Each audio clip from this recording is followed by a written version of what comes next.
કેજરીવાલ આજે રાજીનામું આપશે. દિલ્હીના નવા સીએમ અંગે સસ્પેન્સ. દિલ્હીના સીએમ અરવિંદ કેજરીવાલે 2 દિવસમાં રાજીનામું આપવાની જાહેરાત કર્યા પછી સોમવારે સીએમ આવાસ પર બેઠક યોજાઈ હતી. અરવિંદ કેજરીવાલે આપ આગેવાનો અને મંત્રીઓ સાથે વ્યક્તિગત મળીને ચર્ચા કરી.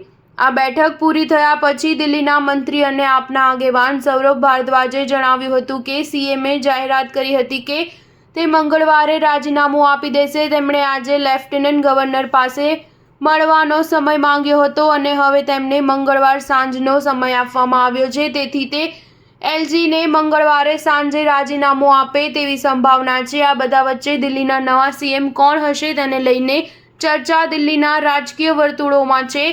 આ ઘટનાક્રમને લઈને કેજરીવાલે રાજકીય મામલાની સમિતિને બોલાવી હતી. કેજરીવાલે નવા મુખ્યમંત્રીના વિષય પર ઉપલબ્ધ બધા રાજકીય આગેવાનો સાથે ચર્ચા કરી હતી. તેમની પાસેથી ફીડબેક લીધું છે. આજે આપના વિધાનસભા પક્ષની બેઠક થશે અને આ ચર્ચાને બીજા તબક્કામાં લઈ જશે.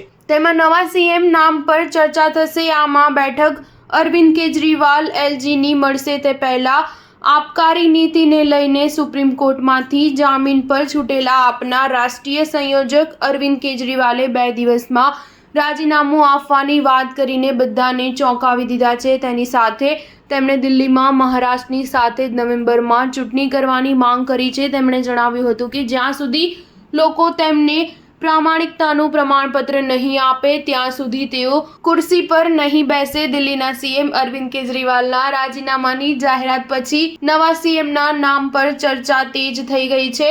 કૈલાશ ગેહલોત, ગોપાલ રાય અને આતિશીમાંથી કોઈ એકને સીએમની ખુરશી મળી શકે છે. જો કે હજી સુધી કોઈ નામ પર મહોર લાગી નથી. સ્ટાર ન્યૂઝ 7 હંમેશા સચ્ચાઈની સાથે.